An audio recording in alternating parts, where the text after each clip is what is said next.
전도서 11장 1절 말씀 봅니다.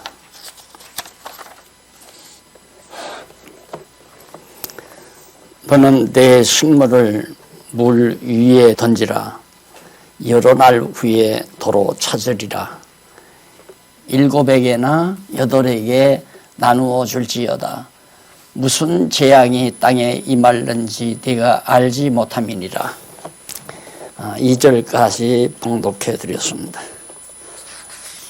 오늘은 마지막 이제 전도서 마지막 부분에서 심판하시는 하나님에 대한 내용이 11장에서 12장까지 소개가 됩니다.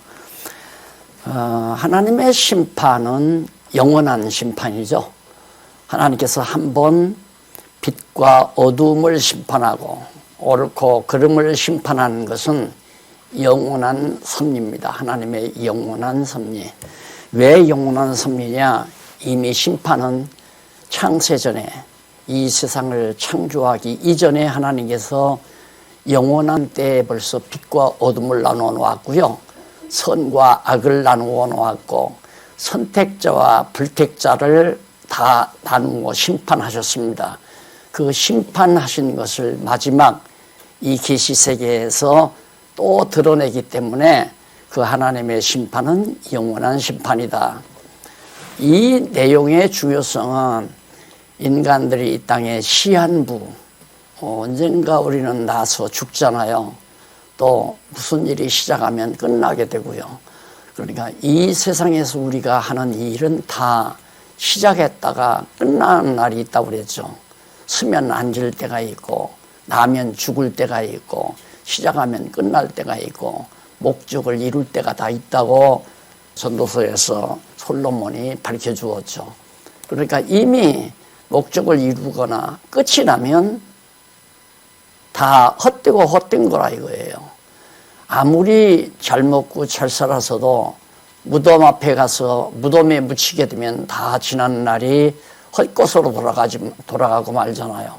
그래서 헛되고 헛되다고 7장까지 해서 잠언서 1장 7절에서 바로 인간의 행사가 다 허무하다, 무익하다, 이익이 없다 라고 말을 했고요.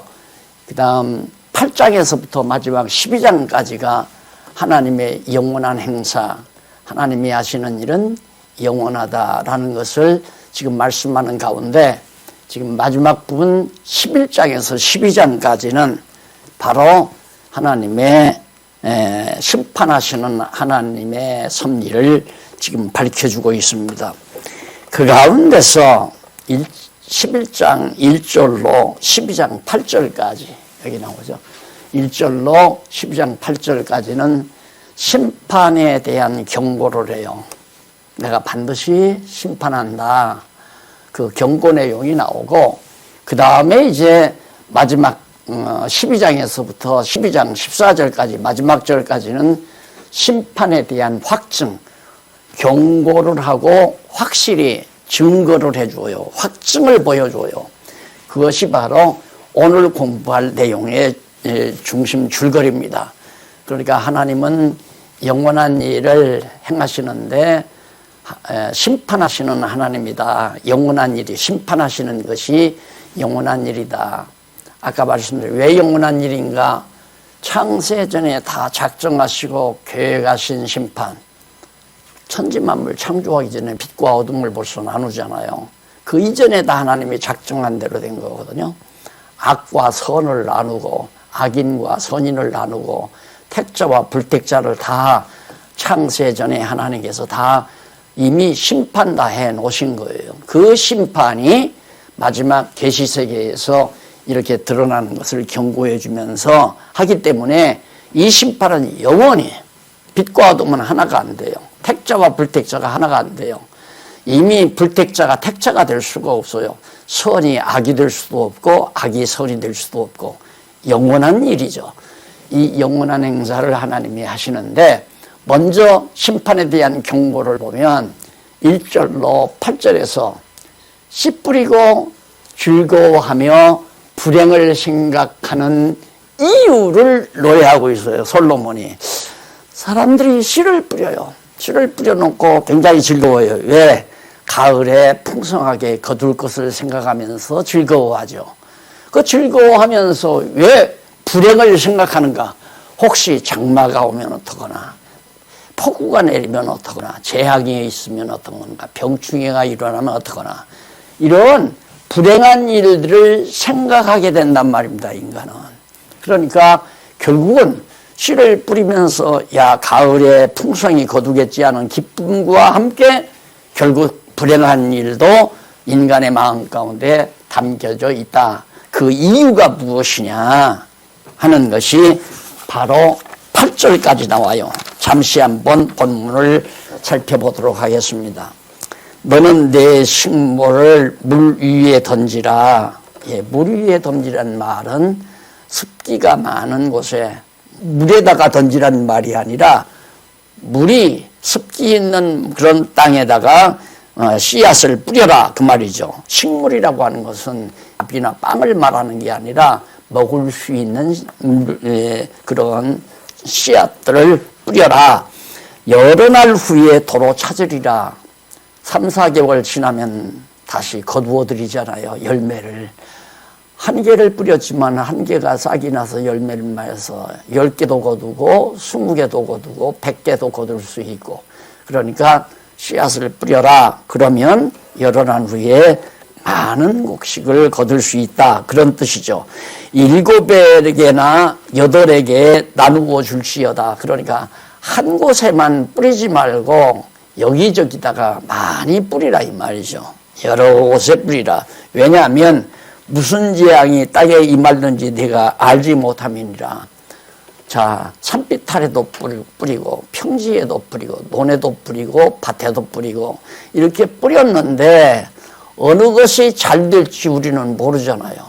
산빛 아래 뿌린 것이 잘 될지 평지에 뿌린 것이 잘 될지 논이나 밭에 뿌린 곡식이 잘 될지 우리는 모른다 이거예요. 그러니까 여러 곳에다가 부지런히 씨앗을 뿌리도록 해라. 그러면서 3절 구름에 비가 가득하면 땅에 쏟아지며 나무로나 북으로 쓰러지면 그 쓰러진 곳에 그냥 있으리라. 자, 구름에 비가 가득하면 땅에 쏟아진다. 네, 큰 비가 폭우가 내린다 그 말이죠. 또 폭풍이 불면 큰 나무가 쓰러지면 그냥 그 쓰러진 자리에서 다 썩어져 간다. 이런 지상에 변화가 온다. 지상에는 변화가 온다. 그러니까 씨를 다 뿌려놨는데 폭우가 내리면 다 쉽게 내려가 버리잖아요. 아무리 큰 나무를 할지라도 폭풍이 불면 쓰러져서 바닥에서 썩어 들어간다.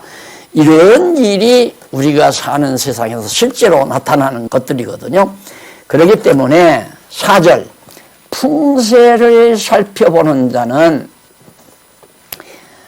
파종하지 아니할 것이요 구름을 바라보는 자는 거두지 아니하리라. 풍세, 아침에 예를 들어서 동쪽 하늘이 붉다 그러면 씨 안 뿌리죠. 왜? 아침에 동쪽 하늘이 불면 비가 내리니까 씨 뿌리면 안 되잖아요. 또 풍세, 다시 말해서 바람이 불 것까지 구름을 바라보는 자는 거두지 않는다. 비를 실은 구름이 떡 거둬 올라오는데 논에 가서 밭에 가서 곡식을 거두는 사람이 없죠. 거두어서 놓으면 전부 비를 맞아 버리니까 비를 안 거두잖아요. 이러니까 인간이 자기 생각대로 안 된다 이거예요. 나야 씨를 뿌리면서 잘 될 줄 알고 뿌리지만 걱정도 함께 있잖아요. 모든 인간 만사가 다 그래요. 내가 사업을 시작해요. 사업을 시작하니까 돈 많이 벌 생각을 하면 기쁨이 있지만은 그 다음 이거 이렇게 코로나 같은 것 만나가지고 오랜만에 식당을 마련했는데 안 되는 식당 걷어치면 돈만 다 파괴되고 없어져 버리는 거 아닌가. 걱정이 함께 따라오는 거 아니에요. 그런 지혜를 솔로몬이 이제 비유적으로 이렇게 쭉 설명해 가는 겁니다. 인간 만사, 인간은 하는 일이 다 즐거움만 있는 것이 아니라 즐거움에 고통과 괴로움과 염려를 동반하는 것이 인간들이 하는 일이다. 그래서 인간들이 이렇게 저렇게 피하려고 해도 하나님께서 재앙을 내리시면 어쩔 수가 없지 않느냐. 그러면서 5절 바람이 어느 쪽으로 가는가. 남쪽에서 분 바람이 북쪽으로 갈지 서쪽으로 갈지 동쪽으로 갈지 우리 모르지 않느냐. 지금은 이제 레이더가 있어서 뭐 이 바람이 동쪽에서 불어서 뭐 어디로 빠져나간다 이런 거 예보를 하지만 예보도 안 맞을 때가 많잖아요. 그러니까 그런 상황을 솔로몬이 다 삶 속에서 경험을 했거든요. 인간사라는 것이 정말 확실한 게 없잖아요. 너무 분명하고 확실한 게 다 정말 걱정스럽고 염려스러운 일이죠. 누구나 다 행복하게 살고 싶은 마음이야 다 있죠. 행복하게 살려고 여러 가지 사업도 하고 직장도 다니고 정말 행복하게 살려고 자기 나름대로의 뜻을 펴려고 노력도 하고 하지만 그렇게 안 되는 경우가 많지 않느냐. 이러면서 자 거기 어떻게 모르냐면 그런 걸 알 수 없는 게 뭐냐면 5절 바람의 길이 어떠함과 아이 벤 자의 태에서 뼈가 어떻게 자라는 것을 네가 알지 못함 같이 우리 인간은 모르잖아. 아이가 엄마 배에서 뼈가 어떻게 점점 자라는가 그거 우리가 모르는 것 같이 만사를 성취하시는 하나님의 일을 네가 알지 못하느니라. 하나님께서 해가시는 일을 누가 알아요? 아니 1년 전만 해도 작년 1년 요때만 해도 우리 정말 막 성도들 다 나와서 찬송을 부르고 다 하고 아무 일 없었잖아요. 그런데 갑자기 코로나 재앙이 내리니까 지금 1년 가까이 지금 같이 만나지도 못하고 그 맛있는 점심식도 같이 하지 못하게 되고 보고 싶은 얼굴들 제대로 보지도 못하고 그렇게 지금 살아오는 것이 지난 1년간의 우리 교회 생활 아니에요. 가정도 마찬가지죠. 가고 싶은 친척집도 마음대로 못 가고 내가 하고 싶었던 일도 못하고 또 내가 정말 찾아가고 싶은 음식점이나 커피숍도 마음대로 갈 수가 없고 이게 왜 하나님이 하시는 일을 인간은 모른다. 이게 건방 떨지 말라 그 말이죠. 하나님이 어떠한 일을 하실지 아무도 모르니까 그냥 내가 그래서 늘 입버릇처럼 하는 얘기가 되는 대로 살아야 한다. 하나님이 가난하게 하시면 가난하게 살고 하나님이 부욕해 하시면 부유하게 살고 하나님이 질병을 주면 정말 투병을 하면서 살아야 되고 하나님이 건강케 하시면 건강한 몸으로 살아야 된다. 나는 절대 병 걸리지 않고 정말 건강하게 살 거야. 그건 아니다 이거죠. 어느 사람이 어느 도시에 가서 장사를 해서 큰 돈을 벌어가지고 창고를 잃고 가득히 먹을 양식을 써놓고 내 영혼아 편히 쉬자. 이런 자에게 야 이 어리석은 인간아 오늘 밤 내가 내 영혼을 찾으면 그 모든 것이 네 것이 되겠느냐 그러면서 물으면서 하시는 얘기 하면서 야고보서에 하는 얘기가 그러지 말고 하나님의 뜻이면 이것도 하고 저것도 하리라. 하나님의 뜻이면 부자로 살 수도 있고 가난하게 살 수도 있다. 이렇게 생각해야 정상적인 인간의 주제 파악을 한 인간의 올바른 생각이지 나는 반드시 부자로 살 거야. 어느 관상자이가 그러는데 내 얼굴로 보더니만 당신은 40대부터 풀린다 그랬으니까 나는 반드시 40대 풀려서 잘 살 거야. 이런 사람 참 많아요. 자신감이 있는 사람도 많고 하나님을 알다가 오면 자신감이 있는 것이 아니라 확신감이 있어요. 어떤 확신감? 하나님이 가난하게 하면 나는 가난하게 살 수밖에 없다. 하나님이 부유하게 하시면 나는 부유하게 살 수밖에 없다.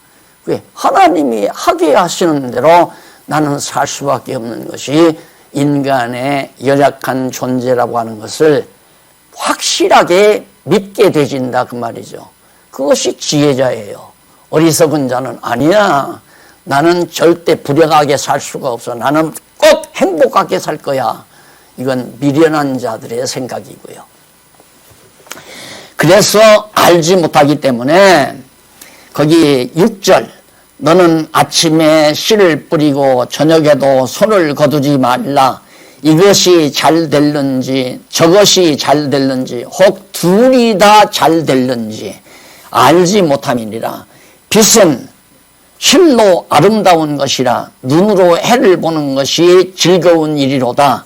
사람이 여러 해를 살면 항상 즐거워할지로다. 그러나 캄캄한 날이 많으리니 그날을 생각할지로다.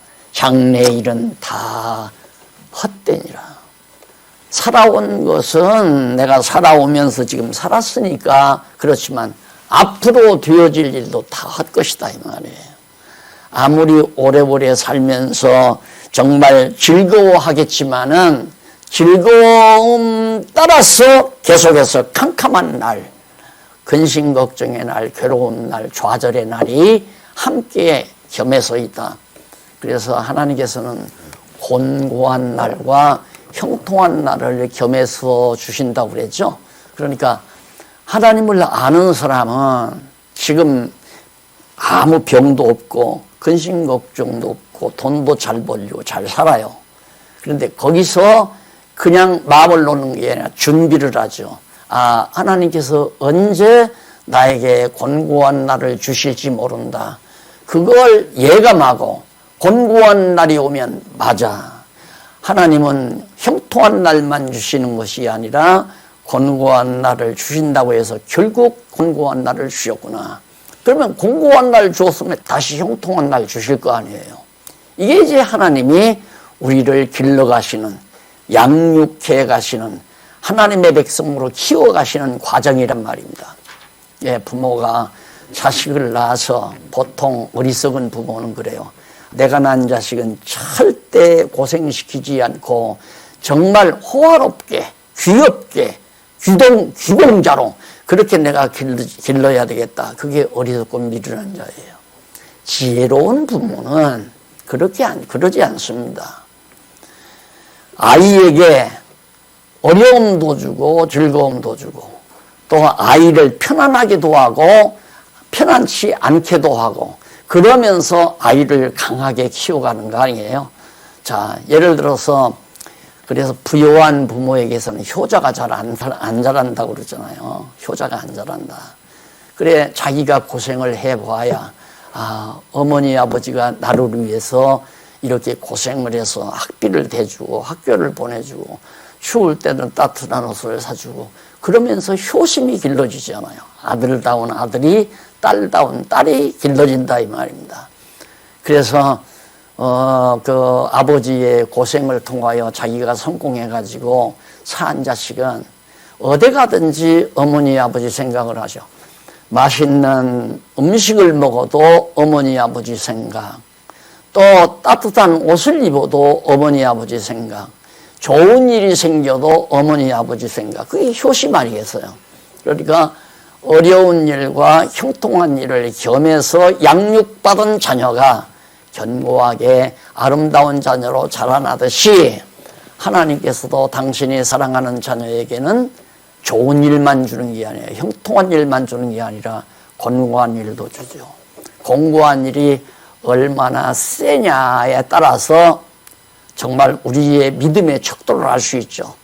그걸 견딜만 하니까 예를 들면 부모가 자식에게 너 오늘 저기 건너편 마을에 가서 아버지 이야기하고 가서 벽돌 5장만 달라고 해서 가져오너라.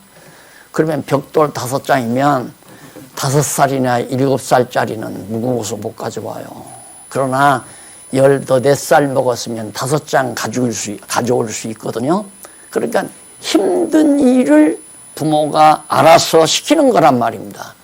그러니까 우리가 이 땅 위에 살면서 정말 감당하기 힘들다 이런 생각은 하지 말아요. 왜? 하나님은 감당치 못할 시험은 절대 안 준다고 그랬으니까 감당할 만하니까 주는 거예요. 그래서 그 과정을 거쳐가지고 더욱 견고하고 튼튼한 아들로 자라게 하시는 부모님처럼 하나님께서도 그렇게 섭리해 가신다는 것 꼭 기억하면 힘들고 고달퍼도 아버지가 가지고 오라니까 땀을 뻘뻘 흘리면서라도 가서 벽돌 5장 가지고 올 수 있다는 얘기예요. 자, 이러면서 하나님께서 다 알 수 없는 장래를 하나님은 다 준비해 놓고 우리를 인도해 간다. 우리는 모르지만 하나님은 다 알고 있잖아요. 어떻게 인도해 가야 되겠다. 그러니까 적어도 아버지가 탕자를 내보낼 때에는 꽤 컸어요. 이놈이. 꽤 컸으니까 너는 꽤 컸으니까 너 해볼 대로 한번 실컷 해봐라. 그래서 재산을 대줘서 내보냈잖아요. 가가지고 저 하고 싶은 대로 마음껏 했죠. 다 탕진했잖아요. 결국 돼지우리까지 갔잖아요. 그래도 자살 안 했어요.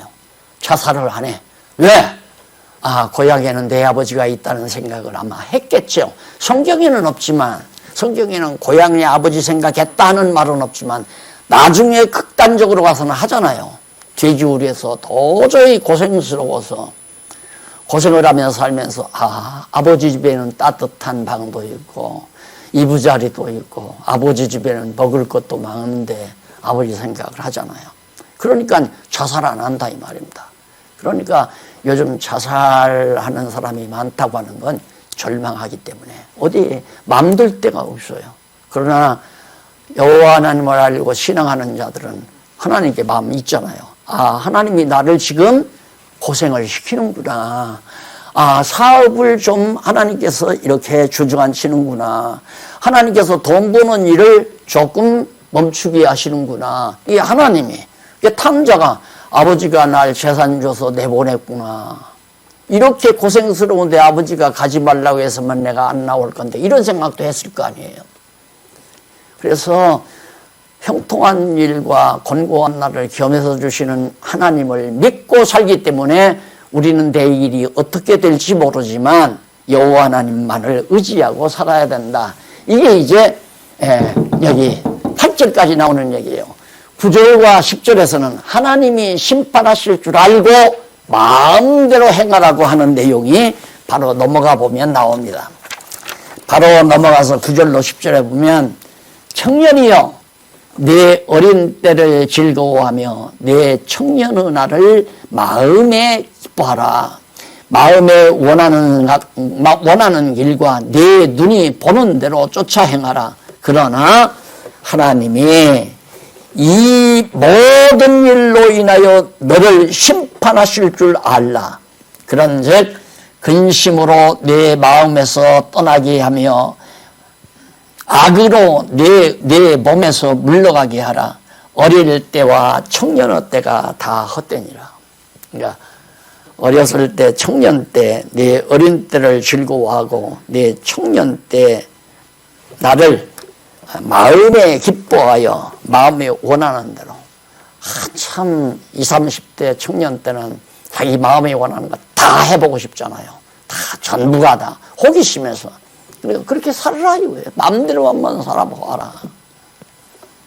그게 다 헛된 것이다 이 말이에요. 마지막 판에 나오잖아. 그게 다 헛된 것이다. 그리고 그렇게 내 마음대로 행하지만은 알고 있어야 할 것은 뭐냐면 그에 대한 심판. 여기서 심판이라고 하는 것은 영원한 심판을 말하는 게 아니죠. 과정 속에서의 심판. 그러니까 탕자가 아버지를 떠나서 재물을 가지고 탕자가 나가잖아요. 제멋대로 살고 싶어서. 그래서 결국에는 심판받는 거죠. 나가서 제멋대로 살다가 아버지가 주신 돈 다 탕진하고 결국에는 인간납지 못하게 돼지우리 가서 돼지와 함께 먹고 자고 하는 처참한 환경까지 가네. 그게 심판이에요. 그런 과정이 있다는 걸 깨닫고 하라. 그걸 알고 해라. 그렇기 때문에 그렇게 내 마음대로 젊은 날 마음대로 행하는 거. 솔로몬도 그렇게 했잖아요. 하나님께 돈 달라고도 안 했는데 하나님께서 솔로몬에게 왕창 돈을 몽땅 주니까 그것 가지고 어떻게 하면 나를 즐겁게 할까? 그게 솔로몬의 일평생의 연구 주제가 쾌락이란 무엇인가예요. 무엇이 쾌락인가? 이 쾌락이라는 걸 알고 싶어가지고 눈으로 보는 대로 마음으로 생각하는 대로 못하는 일 없이 다 해봤다고 그랬잖아요. 이게 전부 다 해보고 지혜를 얻어 깨달아서 적어놓은 것이, 기록해놓은 것이 이 전도서기 때문에 참 귀한 말씀이죠. 그러니까 지혜자는 이런 전도서의 말씀을 깨닫고 나서 인간사가 무엇인 걸 정확하게 깨닫게 되죠. 다시 말해서 내가 처음에 그랬잖아요. 전도서는 정말 기독교 인문학의 정수라고. 인문학. 그러니까 인간이 무엇인가를 깨닫고 자기 주제를 파악하는 데는 이 전도서가 정말 값진 보화 같은 진리라고 하는 것을 몇 차례 제가 언급한 바 있습니다. 그래서 심판하실 줄 알고 그런즉 근심으로 내 마음에서 떠나게 하며 악으로 내 몸에서 물러가게 하라. 이게 내 육신의 소욕의 마음대로 행하는 건 전부 다 악이고 그것이 결국은 걱정 근심거리가 된다 이거냐. 근심거리가 되고 악한 것이고 몸에 악한 것이 되고 그러니까 인간의 육체의 욕심대로 육체의 욕망대로 행한다고 하는 것은 자기 파멸을 가져오는 결과를 낳게 되죠. 그러니까 요즘에는 석학들도 그렇고 교수들도 그렇고 즐겁게 살아라. 마음껏 즐겨라. 마음껏 즐겨라.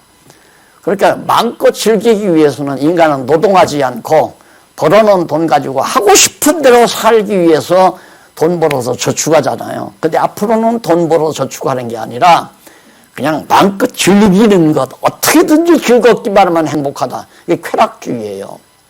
네, 쾌락주의가. 그래서 앞으로는 아마 인간도 생산한다고 그러잖아요. 남자의 정충을 은행에서 다 보관했다가 적당히 아이는 만든 과학적인 기술로 만들어 놓은 그런 태반을 만들어서 그 안에다가 집어넣어서 아이를 생산해내는 그것들이 지금 왜 여자들이 아이 가지고 괴로우니까 고통당하고 낳기도 괴롭고 배 안에 안고 기르기도 괴롭고 그러니까 싫어하니까. 요즘 많은 사람들이 싫어하는 이유가 애기 낳기 싫어서 결혼 안 하려고 하는 사람도 있잖아요.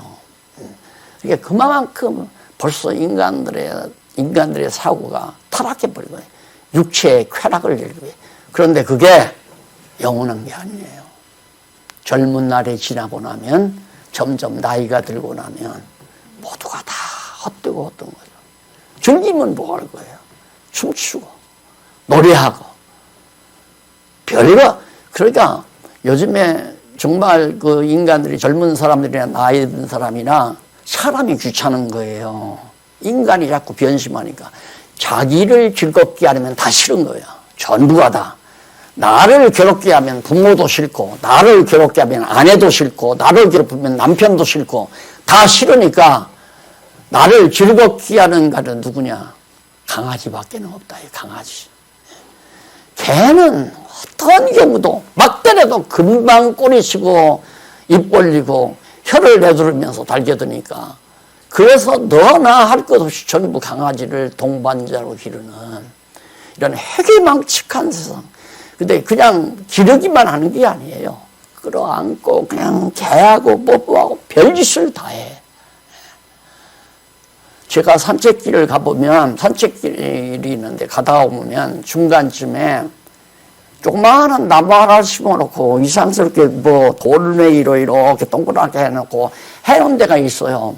근데 어느 날 보니까 어느 한 60대가 넘어선 여인이 거기 와서 그걸 다 쓸고 또 다듬고 비올 무렵 되니까 물 돌아가는 길을 만들고 그래요. 저 여자가 과부로서 아마 강아지를 데리고 살다가 병들어 강아지가 죽었나 보다. 강아지 무덤이에요. 강아지 무덤. 처참하잖아요. 인간이. 비참하잖아요.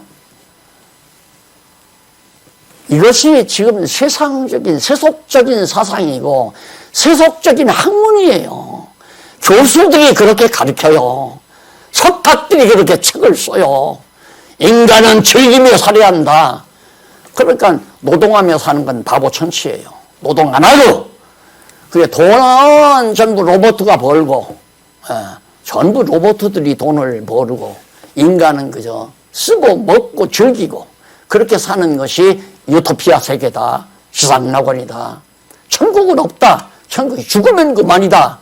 이런 식의 결과를 결국 내려놓고 인간들이 지금 타락의 길로, 타락의 늪으로 빠져들어가는 거죠.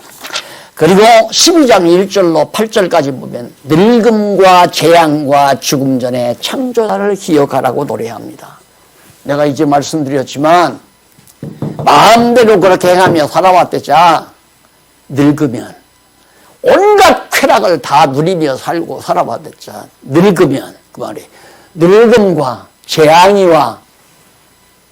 지금 이렇게 코로나 재앙이 오니까 춤추러도 못 가잖아요. 캬바레 바가 다 문 닫아 버렸잖아요.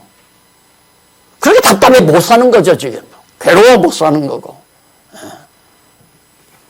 쾌락 추구라고 하는 거예요. 육체의 쾌락 추구라는 것이 얼마나 인간에게 비참한 결과를 가져다 주는가를 알 수 있잖아요. 머리는 텅텅 비고 육체의 짜릿한 그 쾌감만을 추구하는 인간의 어리석음, 이것을 지금 솔로몬은 한없이 질책하고 있는 겁니다. 내 사랑하는 아들 르호보암아, 네가 나의 뒤를 이어서 왕이 될 것인데 너 명심해라 하고 지금 아들에게 타이르는 아주 소중한 주옥 같은 말씀 아닙니까? 그것이 어찌 르호보암만 들어야 되겠어요? 오늘을 살아가야 될 하나님의 자녀들인 우리들도 듣고 지혜롭게 살아야 되지 않겠어요?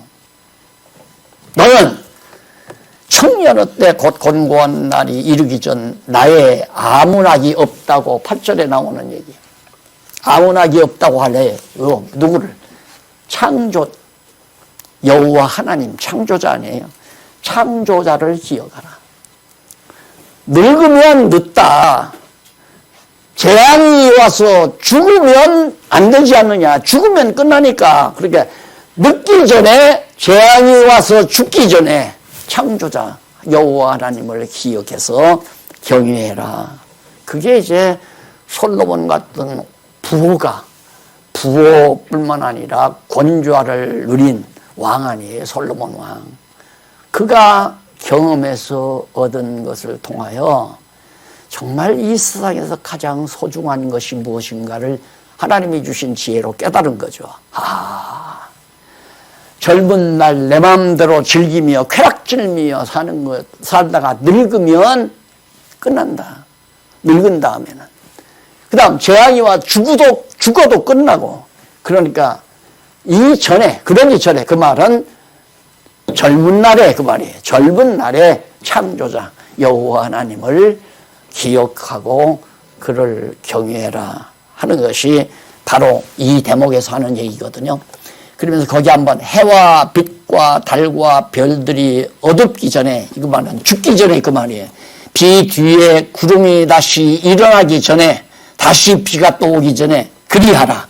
그러니까 인간에게 거듭거듭 재앙이 내리기 전에, 늙어 정말 다시 젊음으로 돌아올 수 없는 날이 오기 전에 여호와를 기억하라.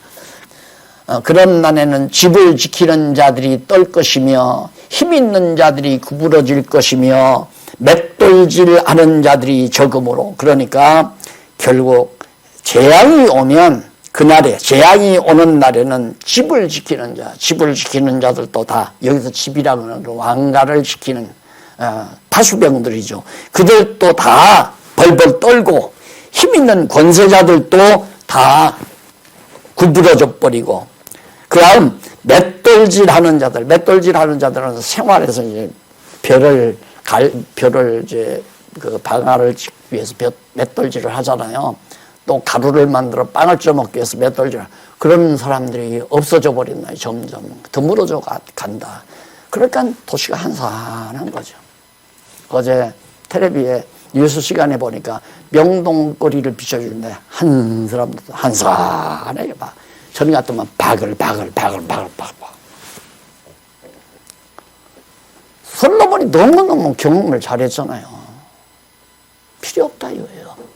권주하든 뭐 인간의 쾌락을 즐기든 하나님의 재앙의 날에는 다 모두가 다 한산해져 버리고 만다. 그러면서 그칠 것이며 창들로 내어다보는 자가 어두워질 것이며 창들로 이렇게 내다봐도 캄캄하다. 세상이 다 정말 어둠으로 덮여버린다 이거예요.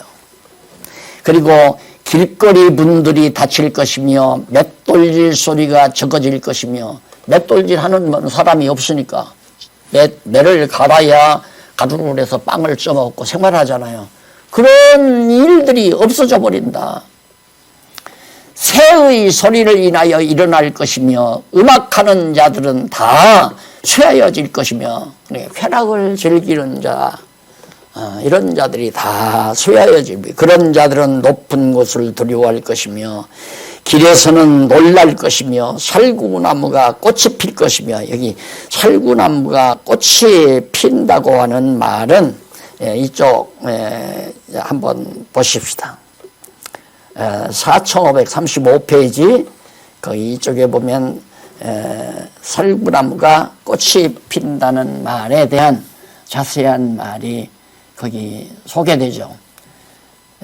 맷돌질하는 소리도 그렇고 그 다음 새 소리도 그렇고 밑에서부터 5째 줄 나와요. 4535페이지 밑에서 5째 줄 보면 여기서 살구나무 꽃이 필 것이며 라는 말은 파수꾼이 멸시를 받게 된다는 뜻으로 번역이 돼야 되는 말인데 그 살구나무 꽃이 필 것이라고 엉뚱하게 그렇게 번역이 됐어요. 번역상에 문제가 있는 겁니다. 그래서 파수꾼이 아무리 힘을 가지고 성을 지켜도 다 필요 없는 거예요. 다 허사가 되어져 버린다. 그리고 뿐만 아니라 그 뒤에 계속해서 메뚜기도 짐이 될 것이요. 메뚜기가 아주 가벼운 메뚜기가 짐이 될 수가 없잖아요. 근데 짐이 되고 원욕이 그치리니 이는 사람이 자기 영원한 집으로 돌아가고 조문 자들이 거리로 왕래하게 될 것이라. 다 죽어버리기 때문이다. 오늘 여기 아르헨티나에서 오신 형제분 한 분이 계신데 코로나 때문에 수백 명이 죽어간대요. 수백 명이. 미국에서도 엄청 많은 사람이 죽으니까 막 그 공동묘지처럼 무덤들이 막 주비하게 그 평만해. 이런 일 우리들이 과거에 잘 못 봤잖아요. 세상에 유행병이 1년을 가는 유행병을 우리가 언제 겪어봤느냐 이거예요. 그러면 앞으로 이보다 더 센 것은 없다. 최고다. 천만의 말씀이야. 천만의 말씀. 지구의 대변화가 일어난다고 하잖아요, 지금. 우리가 정말 미래를 생각하면, 정말 근심 걱정이 많죠. 그러나, 아까도 말했지만 우리는 여호와 하나님께서 이럴 수도 있고 저럴 수도 있다라고 생각하고 예감을 하고 하나님의 심판이 있다는 사실을 알고 살아가기 때문에 그것이 얼마나 다행스러운 일인가라는 얘기예요. 그 뒤에도 여러 가지 그 생활에 대한 6절 보십시다. 은줄이 풀리고 금그릇이 깨어지고 항아리가 샘 곁에서 깨어지고 그러니까 막 큰 금그릇, 금으로 만든 그릇도 깨어지고 그리고 은이 강하잖아요. 은줄도 다 그러니까 호화스럽고 사치스럽게 살던 것들이 다 정말 숲으로 돌아가 버리는 것을 말해주고 있는 겁니다. 흙은 여전히 땅으로 돌아가고 신은 그 주신 하나님께로 돌아가기 전에 기억하라. 여호와 기억하라. 창조가를 기억하라. 언제? 죽기 전에. 죽으면 뭔가 내 안에 있는 영은 하나님께로 가요. 그럼 내 육신 이것은 흙으로 지은기 때문에 흙 속으로 들어가요. 흙으로 들어가서 썩어서 흙이 돼버리잖아요. 그러기 전에 여호와 하나님을 기억하고 창조자를 기억해서 그를 경외하며 살아라. 그게 솔로몬이 아들에게 지금 가르쳐주고 있는 귀한 진리의 내용입니다. 그 다음 넘어가서 12장 9절로부터 나오는데 12장 9절로부터 14절까지에서는 심판에 대한 확증입니다. 자, 하나님의 심판이 임하기 전에 여호와 하나님을 기억하고 그를 섬기라, 그런 얘기 아니겠어요? 지금까지가 심판이 있다. 그런데 그 심판은 분명하다, 확실하다, 확증을 12장 9절로부터 14절까지. 자, 9절에서 10절 보면 그 안에 9절에서 10절 지에서 기록한 잠언은 정직해서 진리의 말씀을 확정해 주고 있습니다. 전도자가 지혜로움으로 여전히 백성에게 지식을 가르쳤고 또 묵상하고 공부하여 잠언을 많이 지었으며 전도자가 힘써 아름다운 말을 구하였나니 기록한 것은 정직하여 진리의 말씀이라. 지금까지 솔로몬이 쭉 기록을 해서 아들에게 훈계했잖아요. 이것은 진리다 이거예요. 거짓말이 아니고 확실한 거다. 진리의 말씀이다. 그러면서 11절로 12절에서 이쪽 넘어와 보면 말씀과 덕목은 하나님이 주셨다며 훈계를 받으라고. 자, 지혜자의 말씀. 이 지혜자는 솔로몬을 말하거든요. 하나님께서 솔로몬에게 지혜를 줬잖아요. 근데 지혜자 솔로몬의 말은 무엇과 같은가? 찌르는 채찍 같고, 찌르는 채찍 같고, 회중의 스승의 말은 잘 박힌 못 같으니 다 한 목자에 주신 바니라. 그러니까 이제 솔로몬이 가르쳐주는 이 지혜의 말씀, 진리의 말씀은 우리가 듣고 보면 이렇게 마음대로 행하며 살던 젊은이들은 막 찌르잖아요. 가슴을 찔러요. 그 마음을 찔러버린다. 그러니 찌르는 채찍 같고, 회중의 스승, 그거 회중이란 백성들을 가르치는 왕을 말하는 거예요. 솔로몬을 말하는 거예요. 지혜자 솔로몬. 시적으로 표현하기 때문에 이렇게도 지혜자라고도 표현하고 회중의 스승이라고도 표현하고, 그런 말씀은 못과 같은가? 아주 적당하게 딱 베낀 못과 같다. 좋게 적당히 베낀 못은 쓸모가 있잖아요. 물건을 걸어둘 수도 있고 또 어떤 물질이 움직이지 않게 고정시켜 줄 수도 있고 확실하고 분명하다 이 말입니다.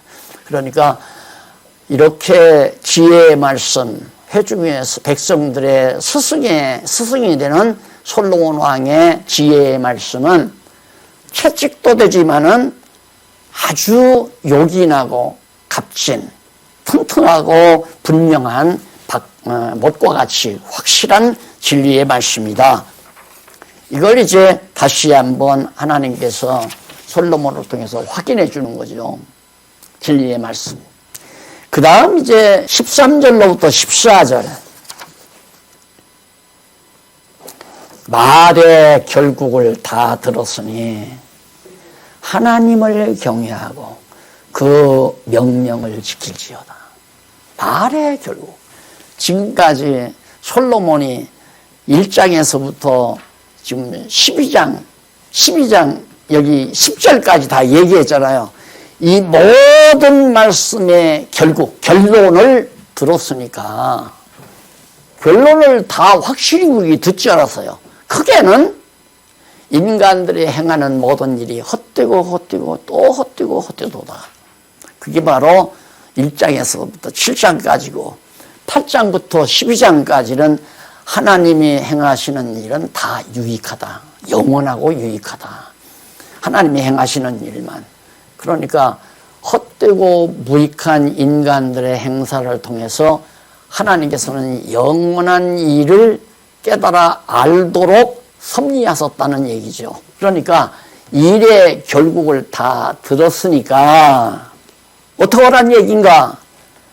하나님을 경외하고 그의 명령을 지키지어다. 결국 우리들이 이 말씀을 듣고 깨달았으면 하나님을 경외하고 그 명령, 하나님의 말씀을 잘 들어야 되잖아요. 경외하고 그 명령을 지켜야 되잖아요. 이것이 하나님을 경외하고 그 명령을 지키는 그것이 사람의 본분이다 그 말이에요. 인간의 가장 중요한 최고의 본분이다. 본분을 모르면 친구들끼리 만나서 야 너는 뭐하러 사니? 왜 사니? 이렇게 보면 야 마 술맛 없어져. 그 쓸데없는 소리 꺼내지도 마. 그러니까 답이 없는 얘기를 하지 말라 이 말이에요. 너 왜 사니? 그렇게 물으면 나 그런 거 답 모른다. 그 사람만 모르는 게 아니라 아는 사람이 하나도 없잖아요. 인간이 왜 살아야 되며 어떻게 살아야 되는지 아무도 몰라요. 석학도 몰라요. 과학자도 몰라요. 학자도 몰라요. 아무도 아는 사람이 없어요. 인류학자도 몰라요. 근데 성경은 분명히 말하잖아요. 인간은 왜 사는가? 허무한 세상 살면서 여호와 경외하기를 배우기 위해서. 배우고 결론은 여호와를 경외하고 그 명령 지키는 인간의 본분을 간직하기 위해서 나는 산다. 그거예요. 그게 바로 지금 솔로몬이 결론 삼아 내주는 얘기입니다. 그러면서 하나님은 모든 행위와 모든 은밀한 일을 선악간에 심판하신다. 인간들이 행한 모든 일을 선과 악간에 심판하신다. 그 말이에요. 그 말은 뭐냐면 이런 헛되고 헛된 일들을 통하여 여호와 경외하기를 배운 사람은 하나님이 이미 정해놓은 대로 하나님의 백성으로 삼으시고 그런 헛된 일 속에서 왜 사는지도 모르고 삶의 의미도 없고 가치도 모르면서 그냥 육체의 쾌락을 누리며 사는 것을 인간의 최고 행복으로 아는 사람은 그 행위의 대가대로 결국 하나님의 백성에서 제외된다 이 말입니다. 이게 하나님의 심판이라는 얘기죠. 자, 그래서 결국 최종 결론이 여호와를 경외하는 일인데 결국 전도서 전체가 바로 여호와 하나님의 영원성을 찬양하는 내용이라고 그랬죠. 영원성을 찬양하는 내용이라고 했는데 우리 이제 결론적으로 정리를 최종 다 전도서 1장에서부터 12장까지의 전체적인 결론을 우리가 한번 정리해 보십시다.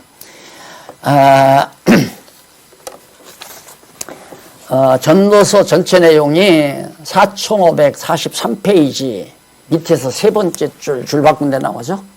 마지막 문단입니다. 4543페이지 밑에서 세 번째 줄 전도서 전체 내용은 여호와 하나님께서 솔로몬으로 여호와의 영원성에 대한 찬양을 노래하도록 섭리하신 내용으로서 해 아래서의 인생들이 무익한 사물, 일과 물질이란 얘기죠. 사물과 여호와의 영원한 행사에 대해 노래한 사실이 분명하죠. 전도서 전반부는 인간들의 무익한 일과 물질, 무익한 사물에 대해서, 후반부는 여호와의 영원한 행사에 대해서 노래한 것이 분명해져요. 확인됐고요. 4544페이지 첫째 문단, 솔로몬은 여호와의 영원성을 찬양하려고 인생들의 무익한 사물과 하나님의 영원한 행사에 대하여 노래한 것이다. 이러한 노래는 역시 이스라엘에 대한 여호와 하나님의 역사 섭리는 물론 솔로몬 당대의 역사 섭리의 모든 역사 섭리와 모세를 통한 언약의 말씀에 근거를 두고 있다. 이 전도서가 이스라엘 민족의 역사 섭리는 물론 솔로몬 당대의 역사 섭리하고 모세를 통한 언약의 말씀, 신명기에 드러나오죠. 그 말씀에 근거를 두고 있다. 그러므로 솔로몬과 이스라엘에 대한 모든 역사적 사건과 언약의 말씀에서 여호와 하나님의 영원한 섭리를 배제한다면 그 모든 역사와 사건은 헛되어 무익한 것에 지나지 않는 것이다. 결국 우리가 경험을 안 해봐도 뻔하잖아요. 선배들 살아서 간 거. 이 나라를 구원한다, 나라를 어쩐다 하고서 난리를 쳐도 결국 늙어서 죽게 되면 땅에 묻혀서 썩어 들어가고 누구도 알아주는 사람 없고 후대들이 역적이니 반동분자니 애국자리 하고 서로 말다툼을 하고 그 이름마저도 기억해 주는 사람도 없고 솔로몬이 다 그 얘기 다 한 거예요. 헛되고 헛된 인생이다. 그런데 그런 헛된 인생을 통해서 결국은 여호와 하나님, 그의 여호와 하나님을 경외하기를 배워서 그를 경외하며 그 명령을 지키는 결론, 이걸 얻으면 헛된 인간이 아니죠. 헛되게 산 것이 아니죠. 공부를 잘한 겁니다. 입학할 때 우리 교복유고 나오죠. 교복이란 우리 육신덩어리거든요. 이 교복을 우리가 공부하면서 계속 어렸을 때 몸을 이렇게 나이 든 몸으로 좀 늙은 낡아진 교복을 입고 살다가 교복 벗어버리면 졸업하는 거 아니에요. 왜? 학점 땄으니까 졸업하는 거죠. 어떤 학점? 여호와 경외하기를 배우는 거니까. 그래서 우리 인생 일생에 80년, 90년, 100년, 한 세기의 생애가 바로 우리가 여호와 하나님 경외하기를 배우는 학습 기간이고, 우리가 살고 있는 이 세상은 바로 캠퍼스고, 또 하나님의 귀한 말씀은 교과서고, 이 성경은 하나님 경외하기를 배우는 교과서고, 그걸 통해서 여호와 경외하기를 배운 자는 값지고 의미 있고 허탄한 삶이 아니라 가장 값지고 의미 있는 삶을 사는 성공적인 인간으로서의 분명함을 우리가 전도서를 통해서 하나님을 경외하고 명령을 지켜야 하는 그 이유가 가장 값진 일이기 때문에 기도하십시다. 살아계시는 하나님 아버지, 은혜를 감사합니다. 그동안 우리 전도서를, 하나님의 귀한 말씀 전도서를 자세히 살펴봤습니다. 헛되고 헛된 세상, 정말 허무한 세상에서 좌절하고 절망해서 자살하는 영혼도 많고, 좌절하고 절망하며 울고 있는 영혼도 많고, 늘 근심과 걱정 속에 사는 사람도 또 많습니다. 오늘 우리는 여호와 경외하기를 배워 그의 명령을 지키고 경외하는 인간의 제일 드는 본분을 감당하는 슬기로운 종들 되게 하시옵소서. 예수님 이름으로 기도드립니다. 아멘.